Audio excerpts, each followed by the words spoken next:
Hello everyone, AG Legend is once again back with another Anthrax review, and we get to the ninth studio album in the Anthrax discography, and this happens to be a personal favorite of mine, mainly because the album We've Come For You All with album art done by the awesome Alex Frost was the very first Anthrax album I ever bought. I bought this in 2003 when it came out when I was 13 years old.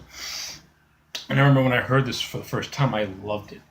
And after hearing it again, my love for it just keeps getting better and better.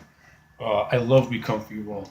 We Come For You All should have been the album that came after Sound of White Noise instead of Stomp 442 and Volume 8, which, while they did have a handful of good songs, those two are mostly filler albums.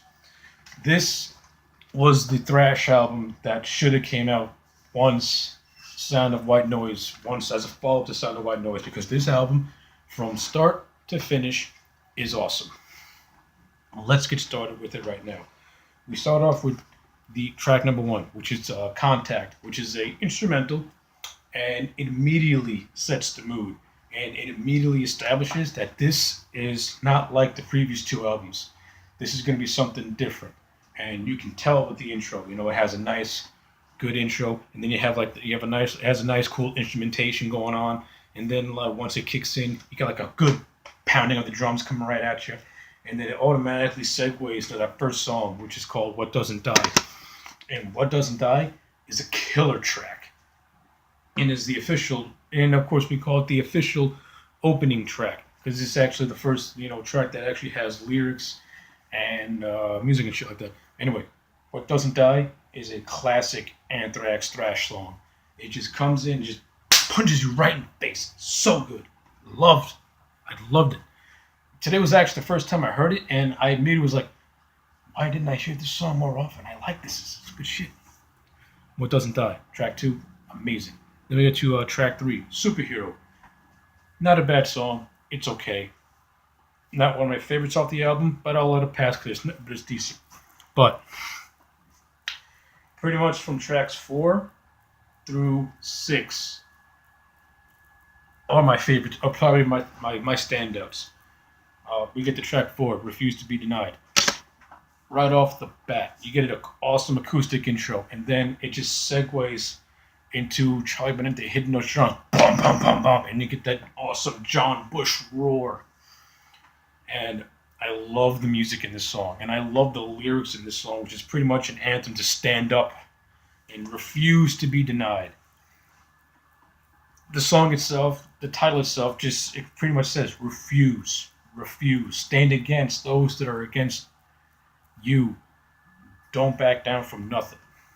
Love the message and refuse to be denied. Awesome fucking track. Then we get to track number 5, which is "Safe Home." And again, love this song. I remember I first saw the music video on MTV for this song, and I immediately thought it was great. I love the intro to this song. I love the chorus of this song. No, I've been places in my head. You have always been my safe home. Awesome track. Great track. And then we get to track number 6, "Any Place But Here," which, again, is another awesome thrashy song. Has a cool acoustic intro by Charlie Benante, but once it kicks in and it punches you right in the gut. "Any Place But Here" is an amazing song. Awesome chorus, and just awesome throughout. "Any Place But Here," great track. Then we get to track number 6, which was "Nobody Knows Nothing." Not bad, but at the same time, it's not nothing memorable.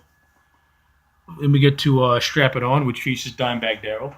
And just because it features Dimebag Darrell doesn't mean I'm going to praise out of it, because, to tell you the truth, "Strap It On," like the previous song, it's okay. Not bad, but nothing memorable. Then we get to "Black Dahlia," track number 9, and "Black Dahlia" surprised me. It's a pretty cool 2-minute plus thrashy piece, and it just does what it needs to do. It comes in, punches you in the gut, and then when it's over, it kicks you in the balls. So "Black Dahlia" is good shit. And we get to track 10, Cadillac Rockbox. And Cadillac Rockbox to me is like a combination of Leonard Skinner and Black Sabbath. It's got a really cool, like 70, like late 70s vibe mixed in with a modern day touch with it. So it has got a cool sound to it. So I'm digging. I kind of dig Cadillac Rockbox. It's not one of my favorites off the album, but it is a song. But it is a song that I do have an appreciation for and do kind of like. Then we get to track 11, Taking the Music Back, which features Roger Daltrey from The Who. And Take the Music Back is one of my favorites. This is an awesome song. Amazing song. And Roger Daltrey on backing vocals, helping out John Bush, is, to me, it's like almost a match made in heaven, because Bush and Daltrey have really cool vocals, and putting those two together just makes this song even more fun to listen to. So, Taking the Music Back, a good hard rock metal tune that starts off awesome and just goes from there.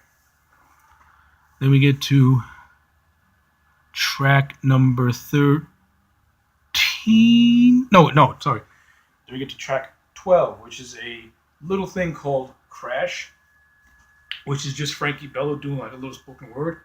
But I kind of like it because the background music, it's kind of like, it's kind of moody and almost has like a faint techno-y sound to it. That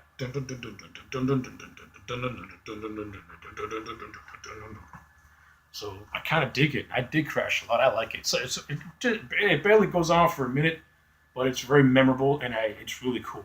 And I also like the spoken word that Frankie does in the song too. So that's a big up. But then that goes into track 13, which is called Think About an End. And I love Think About an End. Think About an End is a killer fucking track. Just from that opening riff and all the way down to the end. I love everything about Think About an End. I love the music. I love the lyrics. I love the chorus. And I love the end, where it has like a little guitar thing going on between Scott and Rob Trigano. Rob Trigano, of course, the official lead guitarist for the release of We Come For You All. So I didn't mention that, but whatever. But yeah, like the guitars they do is like